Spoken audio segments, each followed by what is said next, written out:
আলহামদুলিল্লাহ, আল্লাহু আকবার। মানুষের নয়, সার্বভৌমত্ব, আইন বিধান ও নিরঙ্কুশ কর্তৃত্ব একমাত্র আল্লাহ, এটাই মহাসত্য।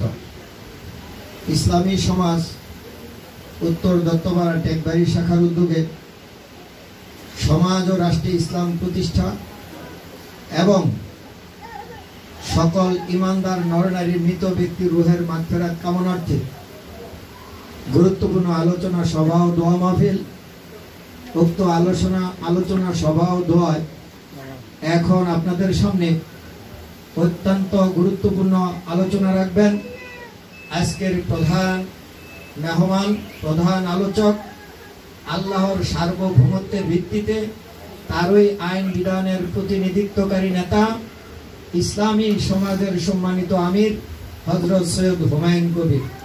সম্মানিত আমির সাহেবকে তার মূল্যবান বক্তব্য রাখার জন্য বিশেষভাবে অনুরোধ করছি। আলহামদুলিল্লাহ, আল্লাহ রাব্বুল আলামিনের প্রশংসার সাথে সাথে মহব্বতের সাথে আমরা সর্বোত্তম দুরূদ পাঠ করি। আল্লাহুম্মা সাল্লি আলা মুহাম্মাদ ওয়া আলা আলি মুহাম্মাদ কামা সাল্লাইতা আলা ইব্রাহিম ওয়া আলা আলি ইব্রাহিম ইন্নাকা হামিদুল মাজিদ। আল্লাহুম্মা বারিক আলা মুহাম্মাদ ওয়া আলা আলি মুহাম্মাদ কামা বারাকতা আলা ইব্রাহিম ওয়া আলা আলি ইব্রাহিম ইন্নাকা হামিদুম মাজিদ। কল্যাণ শান্তি বর্ষিত হোক আল্লাহর রাসূল হযরত মুহাম্মদ সাল্লাল্লাহু আলাইহি সাল্লামের সকল অনুসারীদের। সকল মানুষ আল্লাহকে একমাত্র সকল ক্ষমতার মালিক, সার্বভৌম মালিক, আইন বিধানদাতা ও নিরঙ্কুশ শাসনকর্তা মেনে নিয়ে তারই সর্বশেষ নবী রাসূল হযরত মুহাম্মদ সাল্লাল্লাহু আলাইহি ওয়াসাল্লামের অনুসরণ অনুকরণে জীবন গঠন ও পরিচালনা করে দুনিয়ার জীবনে কল্যাণ লাভ করুক, আখিরাতের জীবনে জাহান্নামের কঠিন শাস্তি থেকে রক্ষা পেয়ে চিরসুখের স্থান জান্নাত লাভ করুক। এই লক্ষ্যে আল্লাহ সকলকে কবুল করুক, বলেন আমিন। সম্মানিত উপস্থিতি, টঙ্গী এলাকার, বিশেষ করে টেকবাড়ি এলাকার আমার প্রিয় ভাই বন্ধুগণ, বিভিন্ন শ্রেণী পেশায় নিয়োজিত দায়িত্বশীল ভাই ও বন্ধুগণ এবং দেশবাসী ভাই ও বন্ধুগণ, আপনাদের সকলের দৃষ্টি আকর্ষণ করে বলছি, আমরা মানুষ আল্লাহ রাব্বুল আলামিনের সর্বোত্তম সৃষ্টির সারা জীব, জমিনে মহান রব আল্লাহর প্রতিনিধি। আমাদের দায়িত্ব এবং কর্তব্য হচ্ছে আল্লাহকে একমাত্র মালিক মেনে নিয়ে তার আইন বিধানের প্রতিনিধিত্ব করা। এজন্য আল্লাহ রাব্বুল আলামিন প্রথম নবী এবং রাসূল হযরত আদম আলাইহিস সালাম থেকে শুরু করে সর্বশেষ নবী ও রাসূল হযরত মুহাম্মদ সাল্লাল্লাহু আলাইহি ওয়াসাল্লাম পর্যন্ত যত নবী রাসূল দুনিয়া মনোনীত করেছিলেন সকলের নিকট একই দিন পাঠিয়েছিলেন, যার নাম হচ্ছে ইসলাম। ভিন্ন ভিন্ন কোনো দিন পাঠান নাই, একই দিন পাঠিয়েছিলেন, যার নাম আল্লাহ কি রেখেছেন? ইসলাম। আল্লাহ বলেন বিসমিল্লাহির রহমানির রহিম, ইন্নাদ দীনা ইনদাল্লাহিল ইসলাম। নিশ্চয়ই আল্লাহর নিকট একমাত্র দিন ব্যবস্থা হচ্ছে ইসলাম।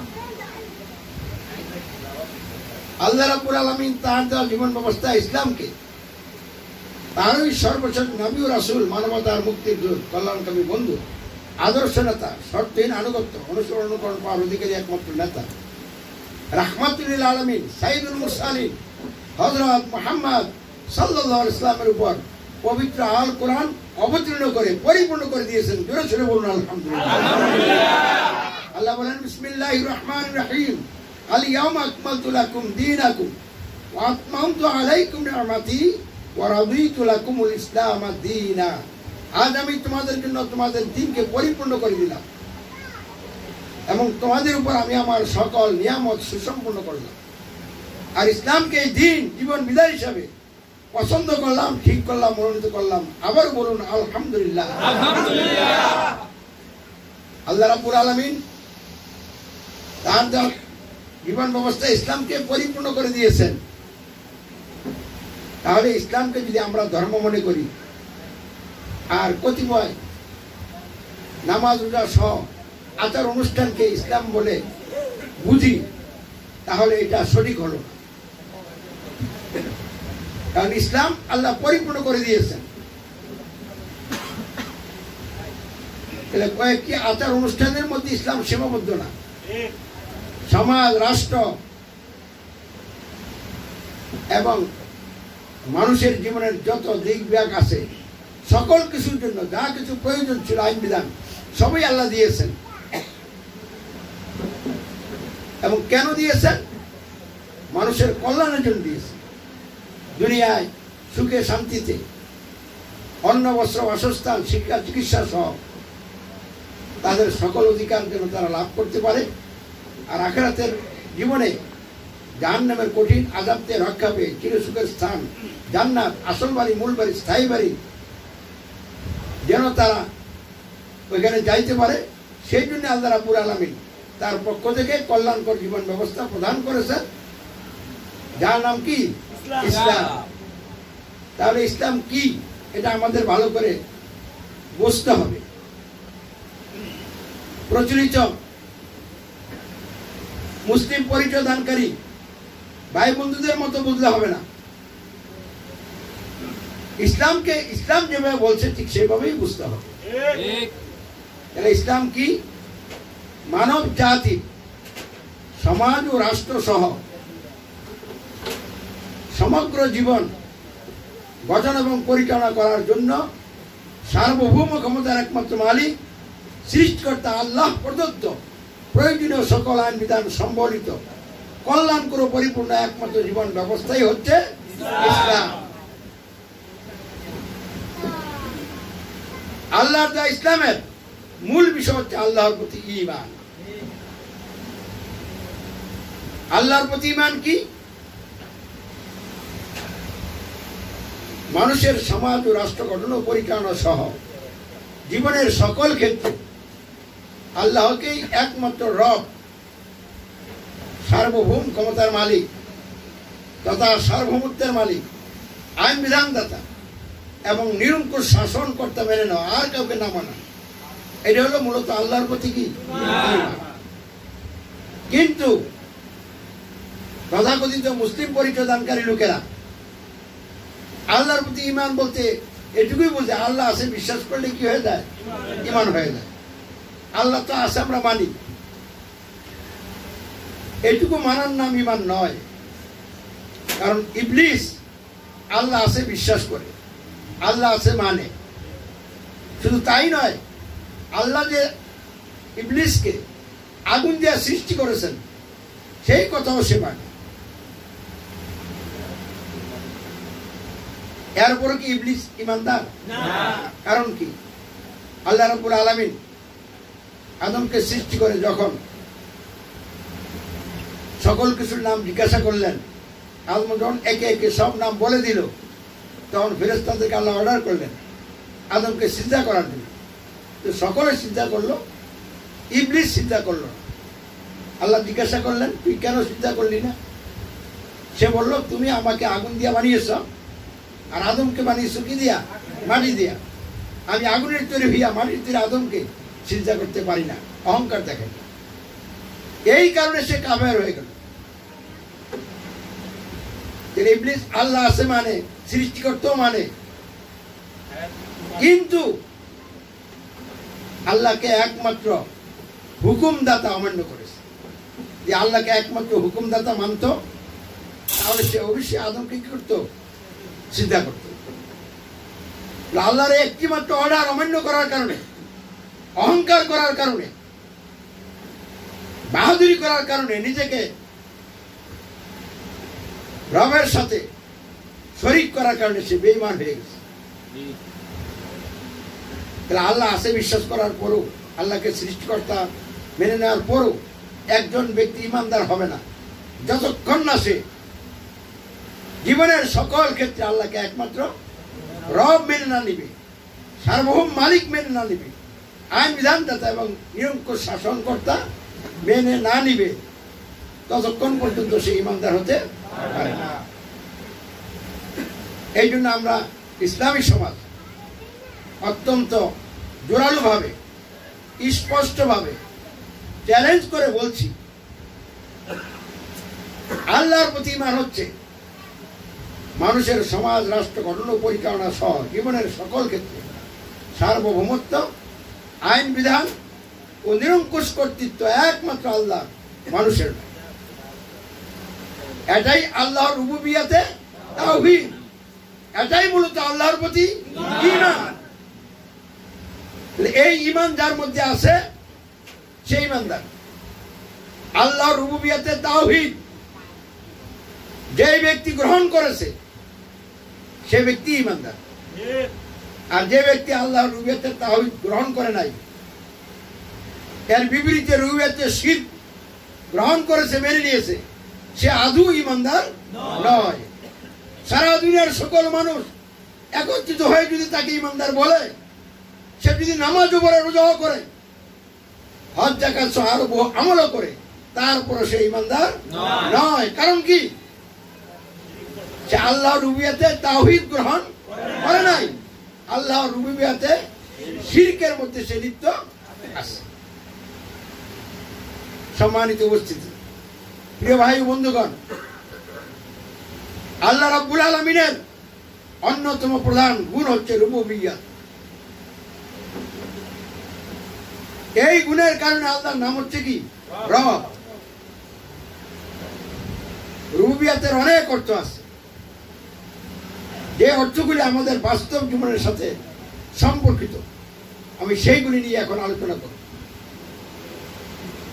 রুবুবিয়্যাতের এক নম্বর অর্থ হলো সৃষ্টি, তারপরে কি?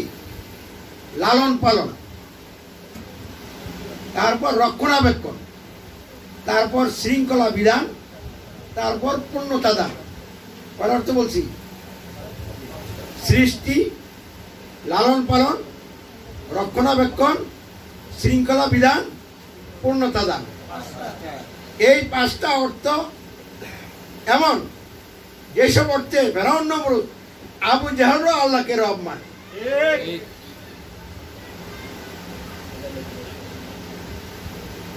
এই পাঁচটা অর্থের দিক থেকে রব অর্থ কি?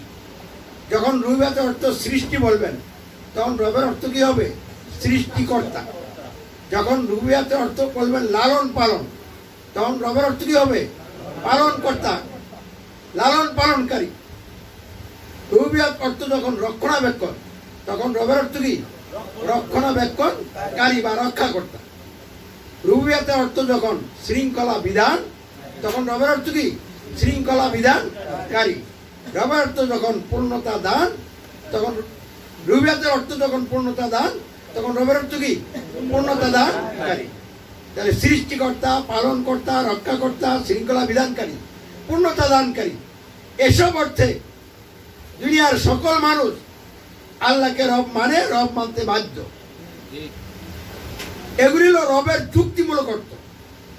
কেউ যদি রব হইতে চায়, তাহলে এই গুণগুলি তার মধ্যে থাকতে হবে।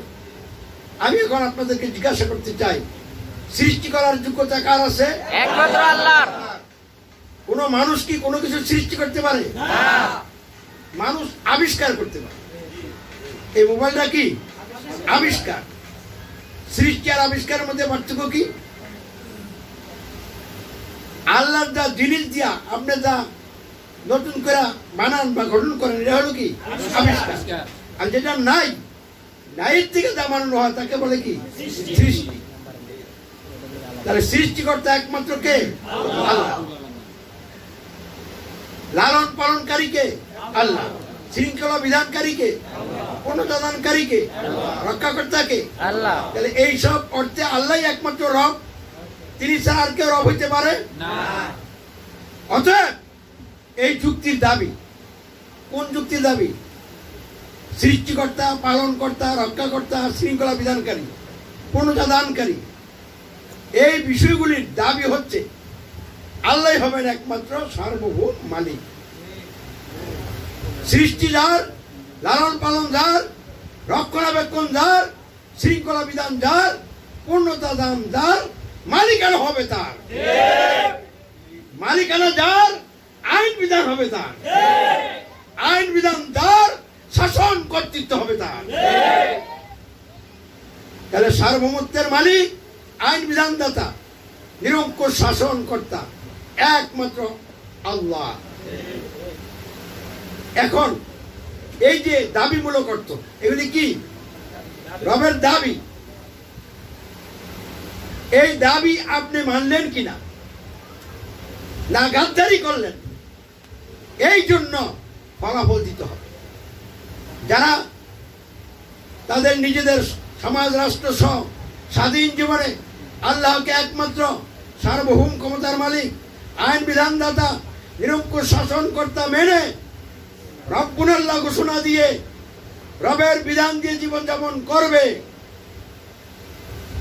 তাদের জন্য দুনিয়ার নিরাপত্তা আর আখিরাতে তাদেরকে শুভ প্রতিফল দান করা হবে, জান্নাত। বলুন আলহামদুলিল্লাহ। আর যারা দুনিয়ার জীবনে সমাজ রাষ্ট্রকরণ পরিচালনায় স্বাধীন জীবনে আল্লাহকে সার্বভৌমত্বের মালিক, আইন বিধানদাতা, নিরঙ্কুশ শাসন কর্তা না মেনে মানুষকে মানবে, দুনিয়ায় তাকে দিতে হবে দুর্ভোগ, আযাব গজব, আর তার কবরকে বানাইতে হবে জাহান্নামের আগুনের গর্ত, আর হিসাব নিকাশের পর তার চিরস্থায়ী ঠিকানা হবে জাহান্নাম। তাহলে ফলাফল আছে না নাই? এই জন্য রবের অর্থ হচ্ছে একত্রে জমাকারী। রবের অর্থ কি? তাহলে দুনিয়ার সকল মানুষকে একত্রিত করে আল্লাহ রাব্বুল আলামিন ফলাফল দিবেন। কাউকে দিবেন জান্নাত, আর কাউকে দিবেন জাহান্নাম। এই জন্য একত্র করার দরকার আছে কিনা? অর্থাৎ এইটা হচ্ছে পরিণতিমূলক অর্থ রবের। কোনটা? একত্রে জমাকারী। হাসরের মাঠে সকলকে একত্রে তিনি কি করবেন? জমা করবেন। তাহলে রব সম্পর্কে আমি সংক্ষেপে যা বললাম আবারও আপনাদেরকে স্মরণ করে দিচ্ছি। সৃষ্টিকর্তা, পালনকর্তা, রক্ষাকর্তা, শৃঙ্খলা বিধানকারী, পূর্ণতা দানকারী কে? একমাত্র আল্লাহ। অতএব আল্লাহ হচ্ছেন একমাত্র সার্বভৌমত্বের মালিক, আইন বিধানদাতা, নিরঙ্কুশ শাসনকর্তা, অন্য কেউ নয়, কোনো মানুষ। এই দাবি যে মেনে নিবে তার পরিণতি জান্নাত। এই জন্য আল্লাহ রাব্বুল আলামিন একত্রিত করে তাকে কোথায় দিবেন? জান্নাতে দিবেন।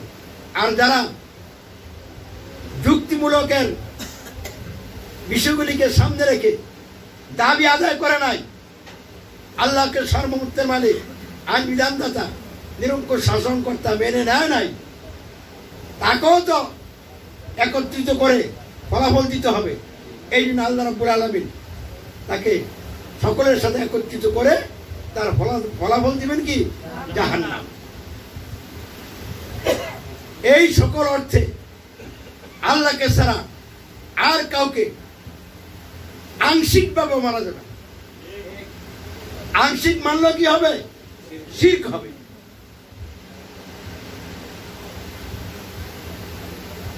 আমরা আপনাদের সকলের দৃষ্টি আকর্ষণ করে বলছি, আমরা যে কথাগুলি বললাম এই কথাগুলি একটু কঠিন,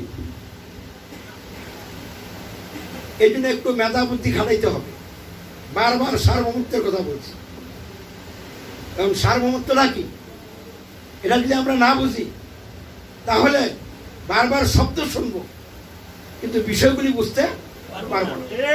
তাই আমি সার্বভৌমত্ব কাকে বলে এইটা আপনাদের খেদমতে বলে দিতে চাই। সার্বভৌমত্ব হচ্ছে মানুষের জীবনের সকল দিক ও বিভাগ সহ সমগ্র সৃষ্টি জগতের চূড়ান্ত মালিকানা, এবং মানুষের জীবনের সকল দিক বিভাগ সহ সমগ্র সৃষ্টি জগৎকে হুকুম করার, নিয়ন্ত্রণ করার এবং পরিচালনা করার সর্বোচ্চ ক্ষমতা। অর্থাৎ চূড়ান্ত মালিকানা এবং সর্বোচ্চ ক্ষমতাকে বলে সার্বভৌমত্ব। বলেন সার্বভৌমত্ব কি? চূড়ান্ত মালিকানা এবং সর্বোচ্চ ক্ষমতাকে বলে সার্বভৌমত্ব। যেই মালিকানার উপর আর মালিকানা নাই, এটার নাম কি? চূড়ান্ত মালিকানা। আর সর্বোচ্চ ক্ষমতা, যেই ক্ষমতার উপরে আর কোনো ক্ষমতা নাই। সবকিছু যেই ক্ষমতার কাছে বন্দী, যেই ক্ষমতা কোনো কিছুর কাছে বন্দী নয়, ওই ক্ষমতাকে কি বলা হয়? সার্বভৌমত্ব। তাহলে আমি জিজ্ঞাসা করছি আবার আপনাদেরকে, সার্বভৌমত্ব কি? এক কথায় চূড়ান্ত মালিকানা এবং সর্বোচ্চ ক্ষমতাকে সার্বভৌমত্ব বলা হয়। বলেন সার্বভৌমত্ব কি?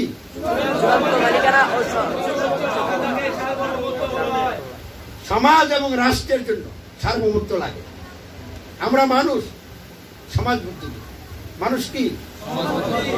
এর অর্থ কি? মানুষের পক্ষে একা চলা সম্ভব না।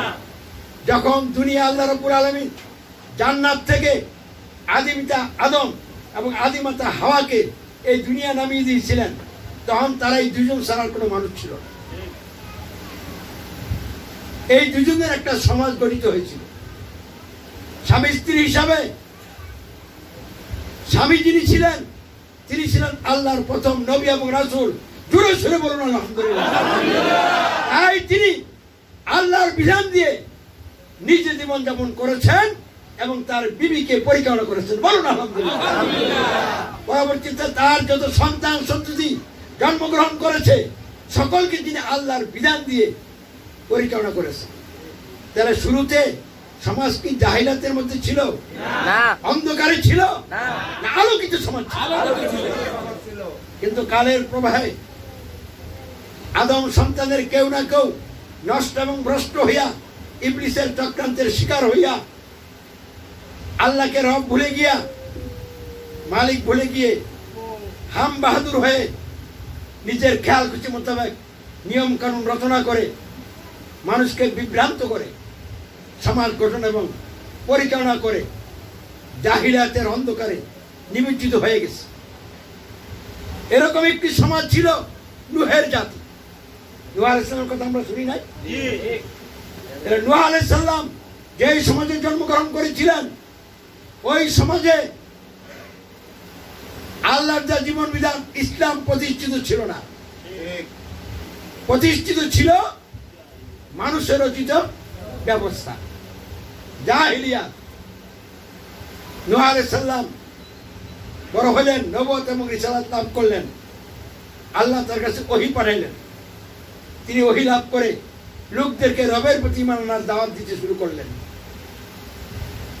এবং রবের ইবাদত করার জন্য আহ্বান জানালেন এবং বললেন, আমি আল্লাহর রাসূল, তোমরা আমাকে আল্লাহ রাসূল মেনে আমার আনুগত্য করো। অল্প সংখ্যক লোক দাওয়াত কবুল করল। 950 বছর তিনি দাওয়াতি কাজ করার প্রেক্ষিতে সর্বোচ্চ 80 জোড়া লোক, নারী পুরুষ মিলাইয়া ইমানদার হয়েছিলেন। কেউ কেউ বলছেন 40 জোড়া। 40 জোড়া হইলে 80 জন, আর 80 জোড়া হইলে কত? 160 জন। তাহলে আমি সর্বোচ্চটাই বললাম।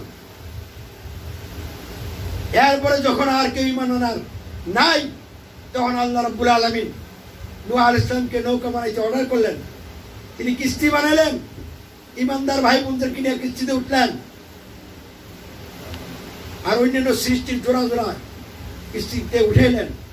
আল্লাহ রাব্বুল আলামিন ভয়াবহ বন্যা দিলেন, প্লাবন দিলেন, যার কারণে এই কিস্তিতে যারা উঠেছিল তারা সারা আর সব কি হয়ে গেল?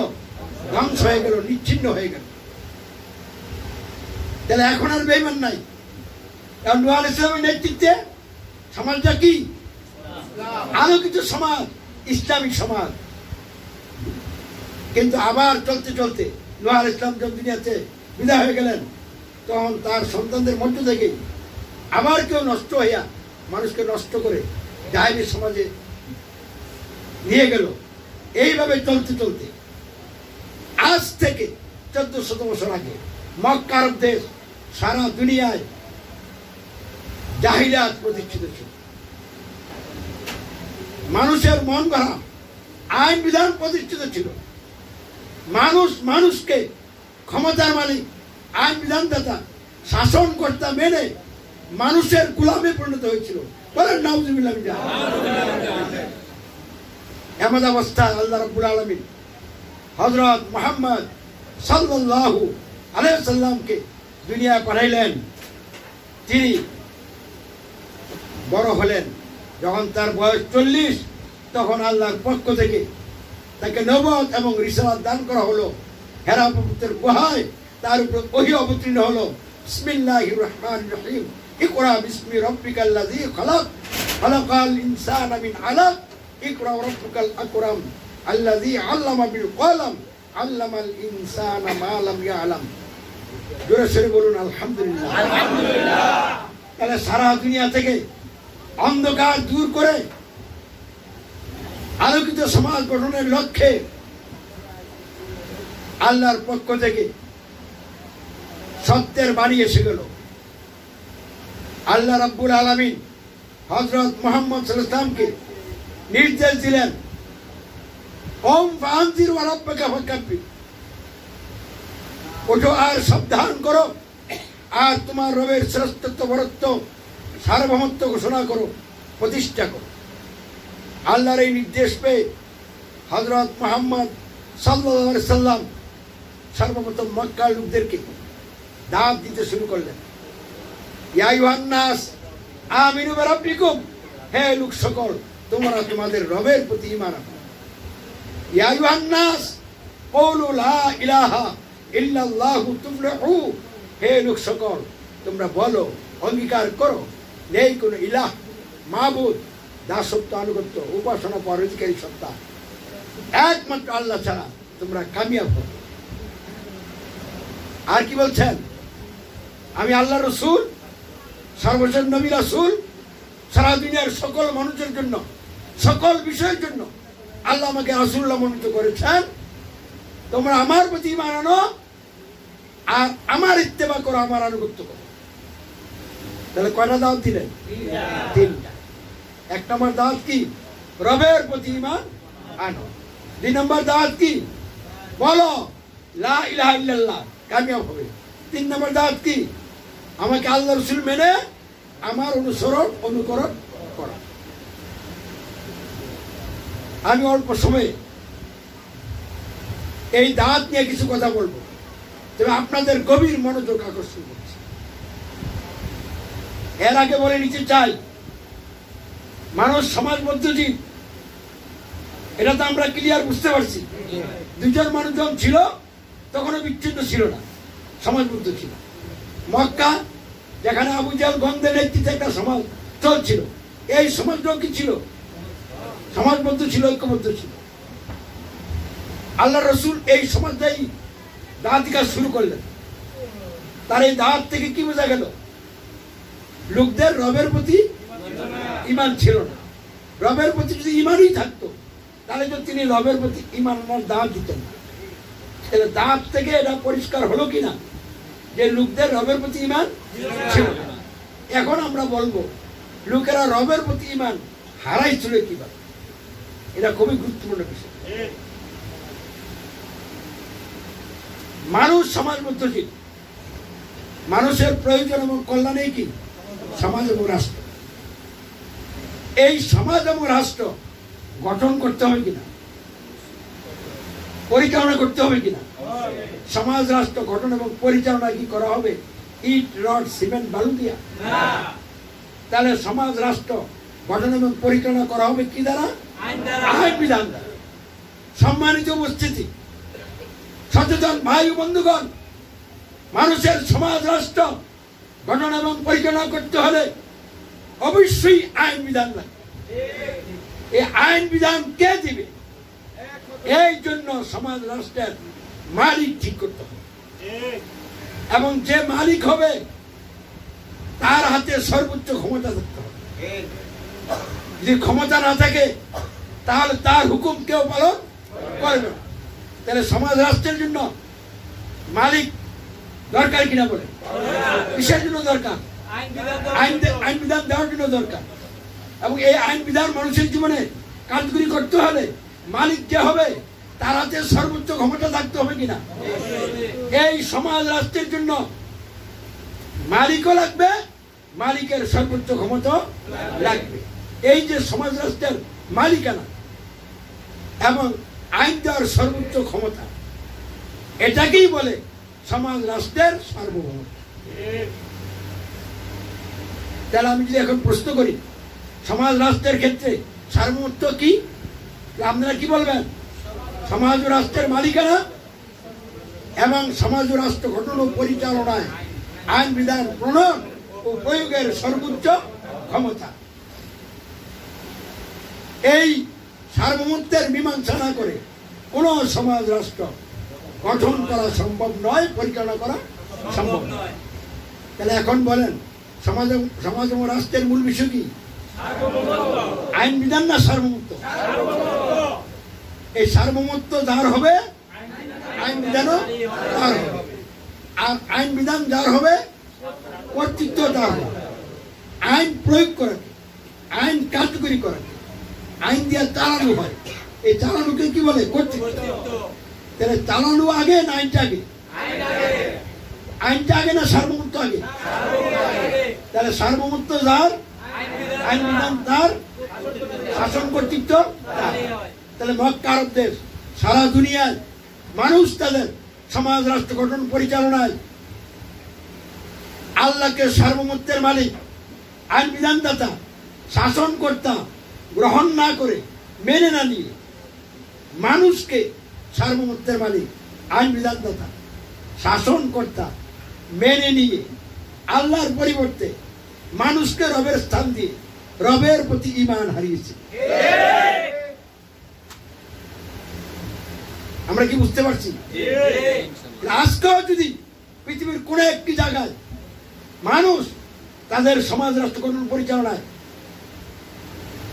আল্লাহকে সার্বভৌমত্বের মালিক, আইন বিধানদাতা, শাসনকর্তা মেনে না নিয়ে মানুষকে মেনে নেয়, তাহলে তাদের কি ঈমান আছে? এমন অবস্থায় আমলের সবক দিলে কাজ হবে না ঈমানের দাওয়াত দিতে হবে? কার প্রতি ঈমানের দাওয়াত দিতে হবে? রবের। আল্লাহ রাসূল হযরত মুহাম্মদ সাল্লাল্লাহু আলাইহি ওয়াসাল্লাম কেন রবের প্রতি ঈমানের দাওয়াত দিয়েছিলেন? আপনাদের কাছে পরিষ্কার হলো কিনা? যেহেতু মক্কা আরব দেশ সারা দুনিয়ায় মানুষ তাদের সমাজ রাষ্ট্র গঠন পরিচালনায় সার্বভৌমত্ব, আইন বিধান, কর্তৃত্ব মানুষের মেনে নিয়ে আল্লাহকে রব বাদ দিয়ে মানুষকে রবের স্থান দিয়ে রবের সাথে কুফর এবং শিরক করছিল।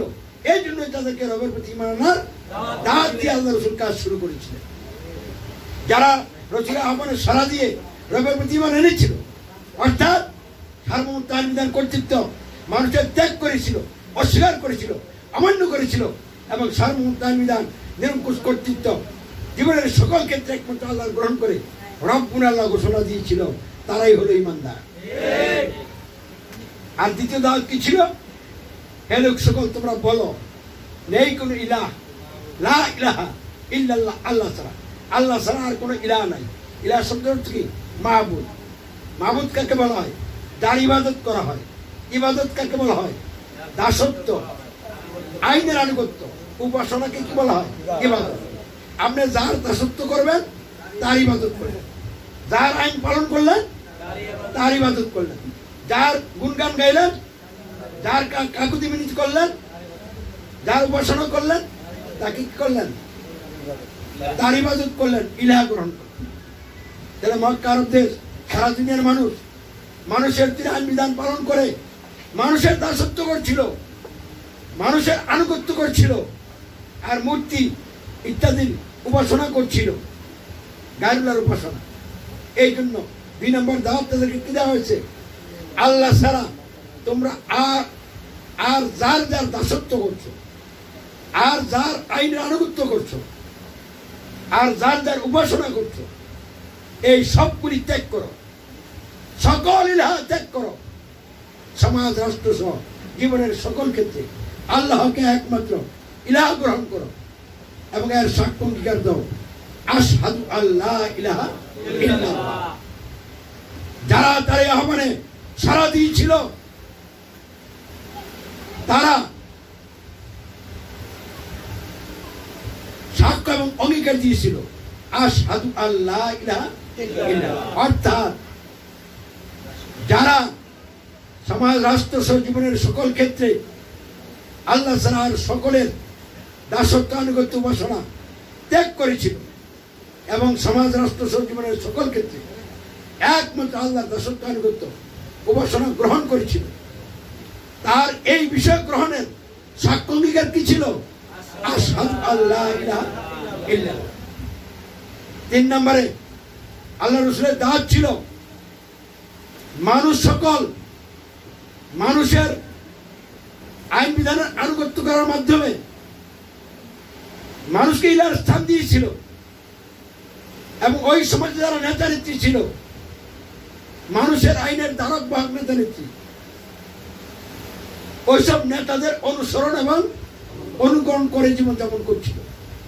এই জন্য আল্লাহ রাসূল তৃতীয় দাওয়াত দিয়েছিলেন, হে লোক সকল, তোমরা মানুষের সার্বভৌমত্বের ভিত্তিতে মানুষের তৈরি আইন দিয়ে যারা নেতা হয়েছে, নেতৃত্ব দিচ্ছে, তাদের আনুগত্য ত্যাগ করো আর সমাজ রাষ্ট্র জীবনের সকল ক্ষেত্রে আমাকে একমাত্র আদর্শনতা গ্রহণ করে আমার শর্তের আনুগত্য গ্রহণ করো এবং এর সাক্ষ্য অঙ্গীকার দাও। যারা এই আহ্বানে সাড়া দিয়েছিল, গ্রহণ করেছিল, তারাই সাক্ষ্য অঙ্গীকার দিয়েছিল আশহাদু আন্না মুহাম্মাদুর রাসূলুল্লাহ সাল্লাল্লাহু আলাইহি ওয়াসাল্লাম। এভাবে আল্লাহ রাসূলের এই 3টি বিষয়ের দাওয়াতের প্রেক্ষিতে দাওয়াত কবুল যারা করেছিল তাদেরকে নিয়ে আল্লাহ রাসূল নিজের নেতৃত্বের আনুগত্যে একটি সমাজ গঠন আন্দোলন গড়ে তুলেছিলেন। ইমানদার গণের সমাজ গঠন আন্দোলন, ইসলামী সমাজ গঠন আন্দোলন। জোরে সরে বলুন আলহামদুলিল্লাহ। আর এই আহ্বানের মাধ্যমে, দাওয়াতের মাধ্যমে ইমানদার গণের সমাজ গঠন আন্দোলনের প্রেক্ষিতে আবু জাহেল গংরা সহ্য করতে পারে নাই। তারা তাদের সর্বশক্তি নিয়ে এই আন্দোলনের বিরুদ্ধে মাঠে নেমেছিল। যখন কোন অবস্থাতেই বাধার পর বাধা দিও এই আন্দোলনকে থামানো যাচ্ছে না, শেষ পর্যন্ত 13 বছরের মাথায় তারা সিদ্ধান্ত করলো মুহাম্মদকে হত্যা করতে হবে। বলেন নাউজুবিল্লাহ। তারা হত্যার সিদ্ধান্ত করলো। সকল গোত্র থেকে লোক নিয়ে, যুবক নিয়ে টিম গঠন করলো। মুহাম্মদ সাল্লাল্লাহু আলাইহি ওয়াসাল্লামের বাড়ি ঘেরাও করলো। আল্লাহর ইচ্ছায় তিনি ওখান থেকে ঘেরাও থেকে বের হয়ে হিজরত করে মদিনায় চলে আসলেন। মদিনায় এসে রাষ্ট্রীয় ক্ষমতা লাভ করলেন। আবারও জোরে সরে বলুন আলহামদুলিল্লাহ। তাহলে এই দাওয়াতের মাধ্যমে একদল ইমানদার সৎকর্মশীল গঠন করে মক্কা থেকে হিজরত করে মদিনায় গিয়ে রাষ্ট্রীয় ক্ষমতা লাভ করলেন। 10 বছর আল্লাহর আইন চালু করে একটা পরিপূর্ণ ইসলামী রাষ্ট্র প্রতিষ্ঠা করে দুনিয়াতে বিদায় হলেন। মক্কি জীবনের 13 বছর ইমান ইসলামের দাওয়াতি আন্দোলন এবং দাওয়াতের ভিত্তিতে দাওয়াত কবুলকারীদেরকে নিয়ে ইমানদার গণের সমাজ গঠন আন্দোলন। এই 13 বছর একতরফা গালি শুনছেন, মায়ের খাইছেন, সবর করেছেন, ক্ষমা করেছেন, মোকাবেলা করেন নাই। মোকাবেলার দায়িত্ব কার উপরে দিচ্ছেন? কারণ আল্লাহর পক্ষ থেকে অর্ডার ছিল সবর করো, ক্ষমা করো, আমার উপর সব বিরোধিতার বিষয়গুলি ছেড়ে দাও আর আমার উপর নির্ভরশীল দাওয়াত চালিয়ে দাও। এভাবে কাজ করার প্রেক্ষিতে মদিনায় অনুকূল পরিবেশ তৈরি করে আল্লাহ ক্ষমতা দিয়ে দিলেন। মারামারি করে ক্ষমতায় যান নাই, আর জোটবদ্ধ নির্বাচন করো ক্ষমতায় যান নাই। আউস এবং খাজরাজ গোত্রের লোকেরা ইমান ইসলামের দাওয়াত কবুল করে রাসূলের আনুগত্যে চলে আসছে। ফলে মদিনায় ইসলামী রাষ্ট্র হয়ে গেছে। বলুন আলহামদুলিল্লাহ। এতে প্রমাণ হয়ে গেল আল্লাহ রাসূল রাষ্ট্রীয় ক্ষমতা লাভের আগে কোনো লড়াই করেন নাই। আর মক্কায় আবু জাহেলরা ক্ষমতা দিতে চেয়েছিল, তাদের তন্ত্রের অধীনে তিনি ক্ষমতা গ্রহণ করেন নাই। তাহলে জাহিলাতের সাথে আপোষ করে ক্ষমতা দেওয়ার বিধান ইসলামে নাই। গণতন্ত্রের জোটবদ্ধ নির্বাচন করতে হলে জাহিলাতের সাথে কি করতে হয়? আপোষ করতে হয়। মানুষকে ক্ষমতার মালিক মেনে ইলেকশন করতে হয়। এটা আপোষ হলো কিনা? তাহলে এটা ইসলাম প্রতিষ্ঠার পদ্ধতি নয়। আবার মারামারি কইরা তিনি ক্ষমতা যান নাই, যত লড়াই করেছেন রাষ্ট্রীয় ক্ষমতা লাভের পরে। তাহলে রাষ্ট্রীয় ক্ষমতা দেওয়ার জন্য ইসলামে কোনো লড়াই নাই। তাহলে যারা রাষ্ট্রীয় ক্ষমতা দেওয়ার জন্য লড়াই করে এরা তাদের নিজস্ব মত, এরা ইসলামের বিধান নয়। তাহলে কিভাবে গেছিলেন মনে রাখছেন কিনা? তিনি তিনটা বিষয় দাওয়াত দিয়েছেন। ইসলামের মৌলিক বিষয় কটা? বুঝলেন কিভাবে? তার দাওয়াত থেকে। যখন লোকেরা জাহিলাতের মধ্যে ছিল, ইসলামের বাইরে ছিল, তাদেরকে ইসলামের ভিতরে আনার জন্য রাসূল নামাজ রোজা হজ যাকাতের আমলের কথা বলেন নাই, তিনটা বিষয় কি দিচ্ছেন? দাওয়াত দিচ্ছেন। এক নম্বর দাওয়াত ছিল কিসের? রবের প্রতি ঈমান আনলো, অর্থাৎ সার্বভৌমত্ব বিধান নিরঙ্কুশ করতে একমাত্র আল্লাহ, মানুষের নয়, এই বিষয়ের দাওয়াত দিয়েছিলেন। দুই নম্বর দাসত্ব আনুগত্য উপাসনা একমাত্র আল্লাহ, অন্য কারণ নয়, এই বিষয়ের দাওয়াত দিয়েছিলেন।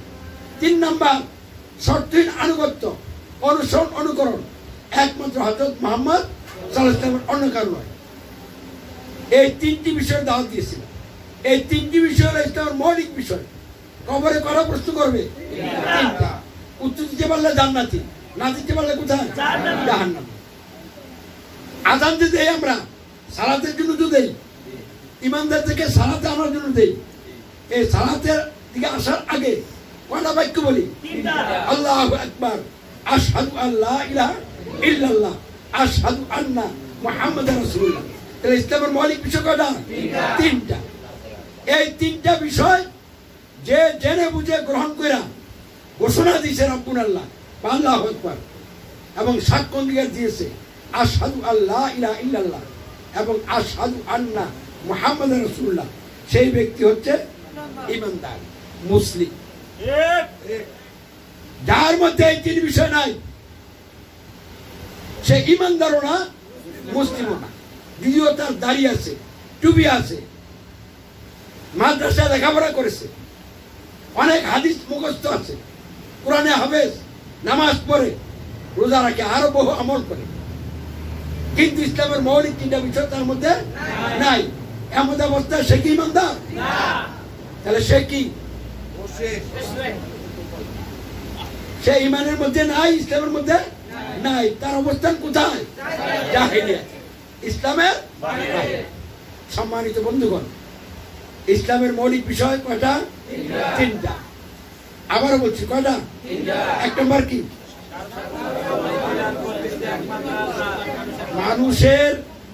মানুষের সমাজ ও রাষ্ট্র গঠন ও পরিচালনা সহ জীবনের সকল ক্ষেত্রে সার্বভৌমত্ব, আইন বিধান ও নিরঙ্কুশ কর্তৃত্ব একমাত্র আল্লাহ, মানুষের। এই বিষয়টা গ্রহণ যে করবে তার ঘোষণা কি? রব্বুল আল্লাহ বা আল্লাহ। দুই নম্বর বিষয় কি? মানুষের সমাজ ও রাষ্ট্র গঠন এবং পরিচালনা সহ জীবনের সকল ক্ষেত্রে দাসত্ব মানে নত হয়, আনুগত্য, হুকুম পালন, উপাসনা, গুণগান, ভক্তি, কাকুতি মিনতি, তাওবা। মানুষের সমাজ রাষ্ট্র গঠন পরিচালনা সহ জীবনের সকল ক্ষেত্রে দাসত্ব, আইনের আনুগত্য, উপাসনা একমাত্র আল্লাহ, অন্য কারণ নয়। এটা হলো ইসলামের দ্বিতীয় মৌলিক বিষয়। এই বিষয়টা যে ব্যক্তি গ্রহণ করছে তার সাক্ষ্য কি? আশহাদু আল্লা ইলাহা ইল্লাল্লাহ। ইসলামের তৃতীয় মৌলিক বিষয় কি? মানুষের সমাজ রাষ্ট্র গঠন ও পরিচালনা সহ জীবনের সকল ক্ষেত্রে শর্তহীন আনুগত্য, অর্থাৎ শর্তহীন অনুসরণ ও অনুকরণ একমাত্র হযরত মুহাম্মদ সাল্লাল্লাহু আলাইহি ওয়াসাল্লাম, অন্য কারো নয়। এটা হলো ইসলামের তৃতীয় মৌলিক বিষয়। এই বিষয়টি যে ব্যক্তি গ্রহণ করছে তার সাক্ষ্য অঙ্গীকার কি? আশহাদু আন্না মুহাম্মাদুর রাসূলুল্লাহ সাল্লাল্লাহু আলাইহি ওয়াসাল্লাম। তাহলে ঈমানদার ব্যক্তি কারা? যারা সমাজ ও রাষ্ট্র গঠন ও পরিচালনা সহ জীবনের সকল ক্ষেত্রে সার্বভৌমত্ব, আইন বিধান, নিরঙ্কুশ কর্তৃত্ব একমাত্র আল্লাহর, মানুষের নয় গ্রহণ করেছে। দাসত্ব, আনুগত্য, উপাসনা একমাত্র আল্লাহর, অন্য কারো নয় গ্রহণ করেছে। শর্তহীন আনুগত্য, অনুসরণ অনুকরণ একমাত্র হযরত মুহাম্মদ সাল্লাল্লাহু আলাইহি ওয়াসাল্লাম, অন্য কারো নয় গ্রহণ করেছে এবং এর ঘোষণা দিয়েছে রব্বুল আল্লাহ, আল্লাহু আকবার, এবং সাক্ষ্য অঙ্গীকার দিয়েছে আশহাদু আল্লা ইলাহা ইল্লাল্লাহ এবং আশহাদু আন্না মুহাম্মাদুর রাসূলুল্লাহ। শুধু তারাই ঈমানদার। সম্মানিত উপস্থিতি, ইসলামের বিপরীত মানুষের খেয়াল খুশি মোতাবেক যত রকমের নিয়ম কানুন ব্যবস্থা যুগে যুগে মানুষ রচনা করেছে, এগুলি জাহিলিয়াত। তাহলে জাহিলিয়াত কি? মানুষের রচিত সকল ব্যবস্থাই কি জাহিলিয়াত। কারণ তা ইসলামের বিপরীত এবং বিরোধী। বর্তমান পৃথিবীতে মানব রচিত ব্যবস্থা পৃথিবীর বিভিন্ন দেশে প্রতিষ্ঠিত আছে না নাই? আমাদের এই প্রিয় বাংলাদেশে সমাজ রাষ্ট্র গঠন পরিচালনায় আল্লাহর দেওয়া জীবন ব্যবস্থা ইসলাম প্রতিষ্ঠিত আছে? খালি আছে না। তাহলে কি আছে? গণতন্ত্র নামক শয়তানি ব্যবস্থা আমাদের সমাজ রাষ্ট্র গঠন পরিচালনায় প্রতিষ্ঠিত আছে। গণতন্ত্র নামক শয়তানি ব্যবস্থা। সৌদি আরবে আছে রাজতন্ত্র নামক শয়তানি ব্যবস্থা। চীন দেশে আছে সমাজতন্ত্র নামক শয়তানি ব্যবস্থা। মিয়ানমার আছে সামরিক তন্ত্র নামক শয়তানি ব্যবস্থা ইত্যাদি। তাহলে মানব রচিত ব্যবস্থাই জাহিলিয়াত। ইসলামের মৌলিক বিষয় যেমন তিনটা, মানব রচিত ব্যবস্থার মৌলিক বিষয় কয়টা? মানব রচিত ব্যবস্থার প্রথম মৌলিক বিষয় কি? সমাজ ও রাষ্ট্র গঠন এবং পরিচালনায় সার্বভৌমত্ব মানুষের, আইন বিধান মানুষের, শাসন কর্তৃত্ব মানুষের। এটা হলো মানব রচিত ব্যবস্থার প্রথম মৌলিক বিষয়, মূল বিষয়। 2 নম্বর, মানব রচিত ব্যবস্থার বিষয় কি? সমাজ ও রাষ্ট্র গঠন পরিচালনায় মানুষের মন গড়া আইন বিধানের, সংবিধানের আনুগত্য, আইন বিধান পালন, মানুষের দাসত্ব। তাহলে মানব রচিত ব্যবস্থার দ্বিতীয় মৌলিক বিষয় কি? মানুষের দাসত্ব, মানুষের বানানো আইনের আনুগত্য। মানব রচিত ব্যবস্থার তৃতীয় মৌলিক বিষয় কি? মানুষের তীরে আইনদার যারা নেতা হবে, সরকার হবে, ওই নেতা বা সরকারের অনুসরণ অনুকরণ। এটা হলো মানব রচিত ব্যবস্থার কয় নম্বর বিষয়? এখন দেখেন, সমাজ এবং রাষ্ট্র গঠন পরিচালনায় যদি মানুষের সার্বভৌমত্ব আইন বিধান কর্তৃত্ব প্রতিষ্ঠিত হয় মানব রচিত ব্যবস্থার মাধ্যমে, আর মানুষ মেনে নেয়, তাহলে ইসলামের যে প্রথম মৌলিক বিষয় মানুষের সমাজ রাষ্ট্র গঠন ও পরিচালনা সহ জীবনের সকল ক্ষেত্রে সার্বভৌমত্ব আইন বিধান নিরঙ্কুশ কর্তৃত্ব একমাত্র আল্লাহর, মানুষের নয়। এটা আল্লাহর হওয়া উচিত ছিল কিনা? মানুষের নয় হওয়া দরকার ছিল কিনা? তাহলে মানব রচিত ব্যবস্থার মাধ্যমে আল্লাহ না হয়ে কার হয়ে গেছে? তাহলে ইসলামের প্রথম মৌলিক বিষয় আছে না? বা 2 নম্বর, মানব রচিত ব্যবস্থার যে সংবিধান, ওই সংবিধানের আনুগত্য স্বীকার করার কারণে দাসত্ব আনুগত্য বসে না, একমাত্র আল্লাহর অনুকরণ হয়। 2 নম্বর মৌলিক বিষয় ইসলামের এটা আছে না? বা 3 নম্বরে, সমাজ এবং রাষ্ট্র গঠন পরিচালনায় মানুষের তীরে আইন বিধান দিয়ে যারা নেতা নেত্রী সরকার, এদের অনুসরণ করার কারণে রাষ্ট্রীয় জীবনে রসুলের আনুগত্য আছে না নাই? তাহলে ইসলামের তৃতীয় মৌলিক বিষয় সত্যের আনুগত্য অনুসরণ অনুকরণ একমাত্র হযরত মুহাম্মদ সাল্লাল্লাহু আলাইহি ওয়াসাল্লামের অন্য কারণ নয়। এটা কি আছে না? বা ইসলামের মৌলিক 3টা বিষয় বাদ হলে এই লোক ইসলামের না ইসলামের বাইরে? ইসলামের বাইরে থাকলে তার নামাজ হজ যাকাত আমল কবুল হবে না, সে ইমানদার হবে না। সম্মানিত বন্ধুগণ, আমাদের এই প্রিয় মাতৃভূমি বাংলাদেশে দেশ স্বাধীনের 50 বছর চলে যাচ্ছে। কত সরকার আসলো আর গেল, এখনো সরকার আছে। কোন সরকার ইসলাম প্রতিষ্ঠার উদ্যোগ গ্রহণ করে নাই। আমি আলহামদুলিল্লাহ আমাদের এই বর্তমান রাষ্ট্রপতি মহোদয় জনাব মোহাম্মদ আব্দুল হামিদ সাহেবকে ইসলামী রাষ্ট্র গঠনের উদ্যোগ গ্রহণ করার জন্য চিঠি এবং ভিডিও বার্তা দিচ্ছে। উনি একটু উদার মনের লোক, ইসলামের প্রতি তার কি আছে? ভালোবাসা, আন্তরিকতা আছে। উনি উদ্যোগ গ্রহণ করুক চাই। কিন্তু দুঃখজনক হলো এতদিন বছর অতিবাহিত হয়ে গেল, যেখানে 90 জনের উপরে মুসলিম পরিচয়দানকারী লোক,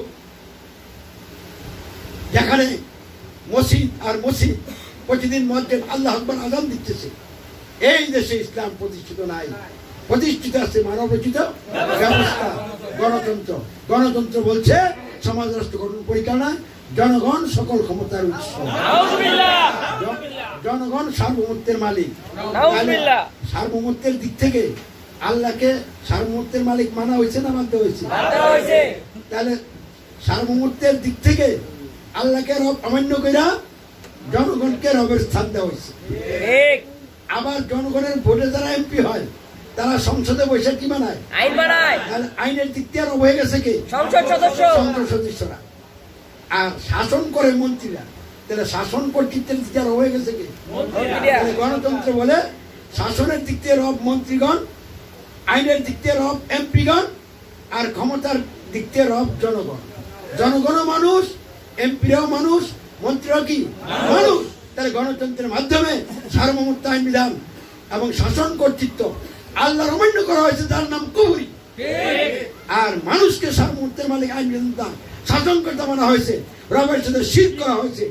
এই কুফর এবং শিরকের কারণে আল্লাহর আযাব গজবের মাত্রা বাড়তে বাড়তে এখন 16 কলায় পরিপূর্ণ হইয়া জাতিটা ধ্বংসের মুখোমুখি এসে দাঁড়িয়েছে। তাহলে গণতন্ত্রের মাধ্যমে আল্লাহকে রব বাদ দিয়ে মানুষকে রব মানার কারণে আল্লাহর প্রতি ঈমান আছে না নাই? তারপরে দাসত্ব আনুগত্য আল্লাহর পরিবর্তে মানুষের করার কারণে লা ইলাহা ইল্লাল্লাহ আছে না নাই? তারপরে রাসূলের আনুগত্য বাদ দিয়া মানুষের আইনের ধারক ভাব নাসের আনুগত্য করার কারণে মুহাম্মদুর রাসূলুল্লাহ আছে না নাই? তাহলে এই তিনটা বাদ গেলে এখন আর কিছু আছে? আল্লাহ বলে দিচ্ছেন বিসমিল্লাহির রহমানির রহিম, ওয়ালিল্লাযীনা কাফারু বিরাব্বিহিম আযাবু জাহান্নাম ওয়া বিসাল মাসীর। যারা নিজেদের রবের সাথে কুফরি করেছে তাদের জন্য জাহান্নামের আযাব, আর এটা অত্যন্ত মন্দ ঠিকানা। আল্লাহ বলেন লাইন আশরাকতা লা ইয়াহবাতান্না আমালুকা ওয়া তাকুনান্না মিনাল খাসিরিন। তুমি যদি শিরক করো তাহলে তোমার সকল আমল বিনষ্ট আর তুমি হবে ক্ষতিগ্রস্তদের অন্তর্ভুক্ত।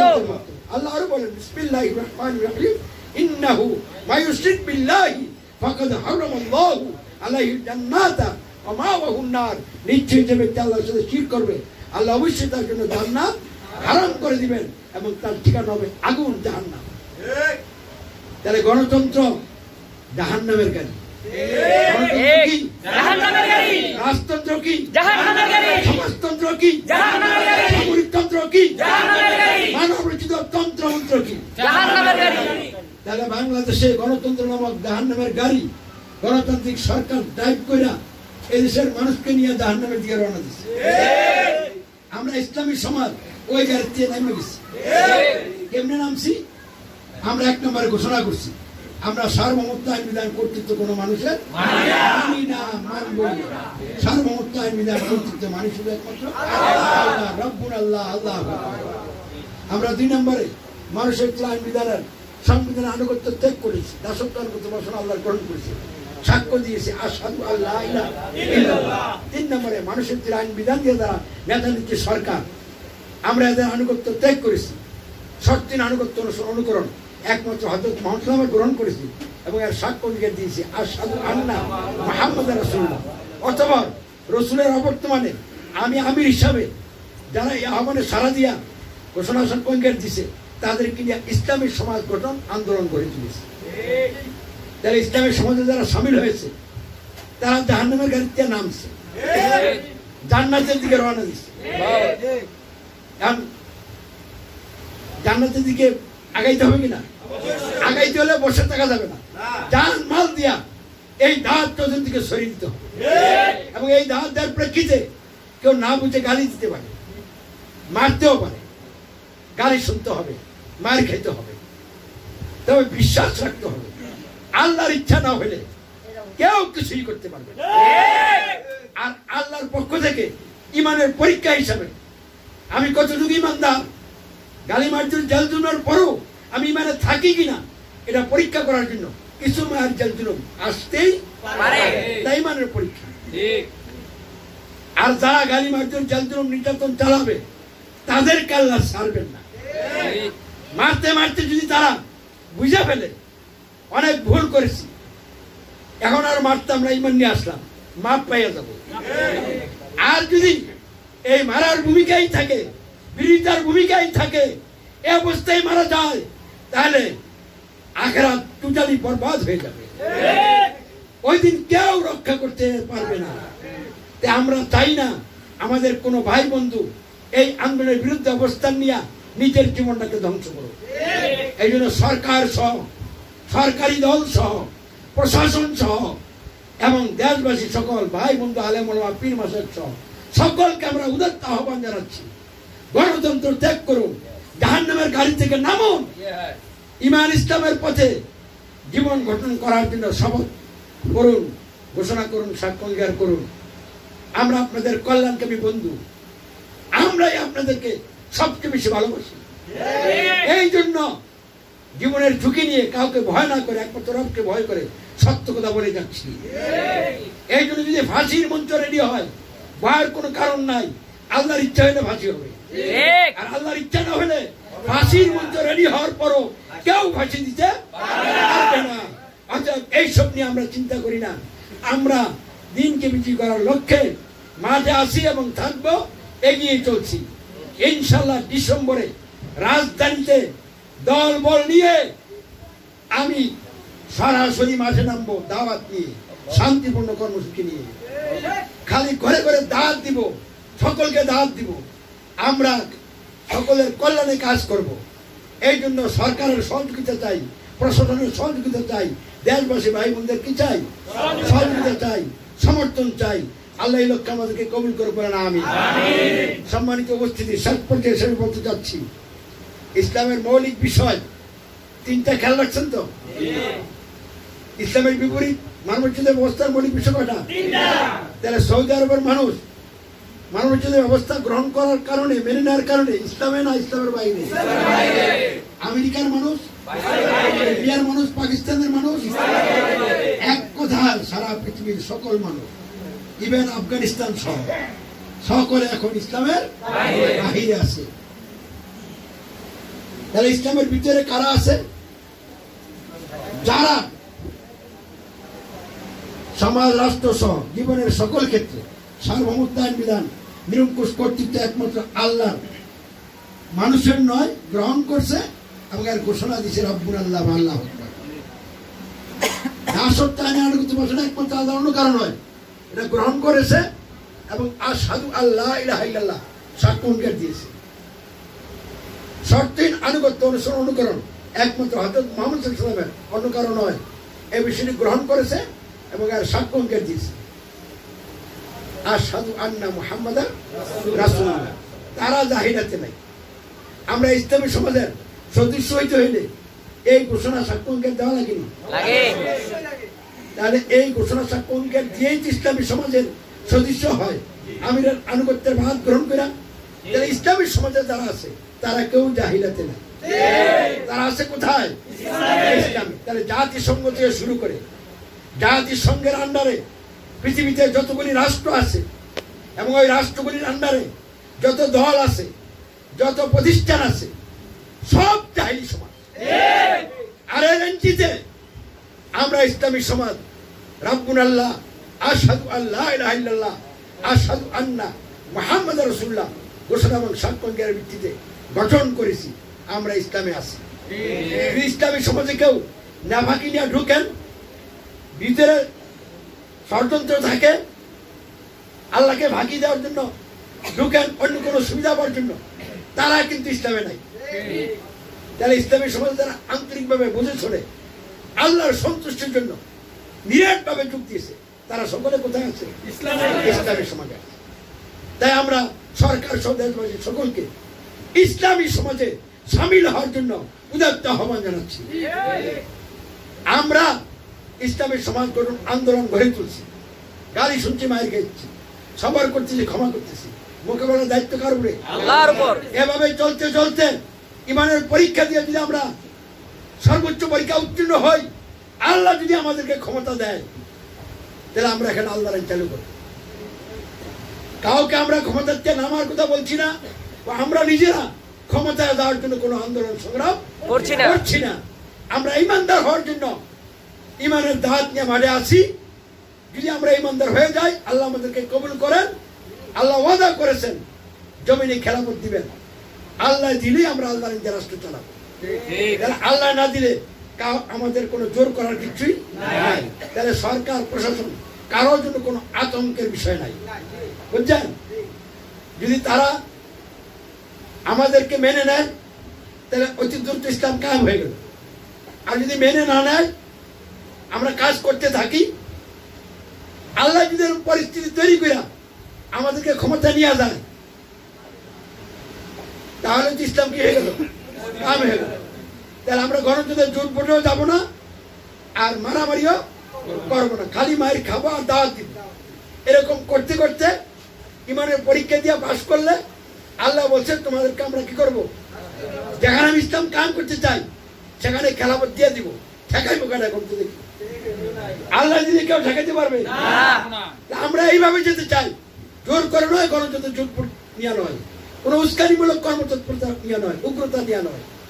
আল্লাহ আমাদের সকলকে কল্যাণ এবং মুক্তির মধ্যে জীবন গড়ার তৌফিক দান করে বলেন আমিন। সম্মানিত উপস্থিতি, এতক্ষণ যে আলোচনা করলাম, এই আলোচনাগুলিকে সামনে রেখে আল্লাহকে এককভাবে রব মেনে রব্বুল ঘোষণা দিয়ে এবং এর ফলশ্রুতিতে আল্লাহকে একমাত্র ইলাহকরণ করে এর সাক্ষ্য অঙ্গীকার আশহাদু আল্লা ইলাহা ইল্লাল্লাহ দিয়ে এবং এর বাস্তবায়নে হযরত মুহাম্মদ সাল্লাল্লাহু আলাইহি ওয়াসাল্লামকে একমাত্র আদর্শ নেতা গ্রহণ করে এর সাক্ষ্য অঙ্গীকার আশহাদু আন্না মুহাম্মাদুর রাসূলুল্লাহ দিয়ে আমিরের নেতৃত্বে আনুগত্যে যারা এই দাওয়াত নিয়ে মাঠে আছে এবং এই জন্য সময় দিতেছে, অর্থ দিতেছে এবং এর মধ্যে থেকে সালাত করতেছে, কোরআন সুন্নাহর জ্ঞান অর্জন করে নিজের চিন্তা চেতনা বিশ্বাস আমলকে পরিশুদ্ধ করার কাজে আছে, আল্লাহ তাদেরকে ক্ষমা করবেন এবং মৃত্যু পরবর্তী জীবনে কবরে সুখে রাখবেন। হিসাব নিকাশের পর জান্নাতে আল্লাহ পৌঁছে দিবেন। এই ঘোষণাই আল্লাহ পবিত্র কোরআনে বলছেন, বিসমিল্লাহির রহমানির রহিম, ইয়া আইয়ুহাল্লাযীনা আমানু হাল আদুল্লুকুম আলা তিজারাতিন তুনজিকুম মিন আযাবিন আলীম তু'মিনুনা বিল্লাহি ওয়া রাসূলিহি ওয়া তুজাহিদুনা ফি সাবিলিল্লাহি বিআমওয়ালিকুম ওয়া আনফুসিকুম যালিকুম খায়রুল লাকুম ইন কুনতুম তা'লামুন ইয়াগফির লাকুম যুনুবাকুম ওয়া ইদখিলকুম জান্নাতিন তাজরি মিন তাহতিল আনহার ইলা আখিরি। হে ইমানদার নারীগণ, যারা রব্বুল আল্লাহ আশহাদু আল্লা ইলাহা ইল্লাল্লাহ এবং আশহাদু আন্না মুহাম্মাদুর রাসূলুল্লাহ বুঝে শুনে গ্রহণ করে ঘোষণা সাক্ষ্য অঙ্গীকার দিয়েছো, আমি কি তোমাদেরকে এমন একটা ব্যবসার সন্ধান দিব যে ব্যবসারা তোমাদেরকে জাহান্নামের কঠিন আযাব থেকে রক্ষা করবে?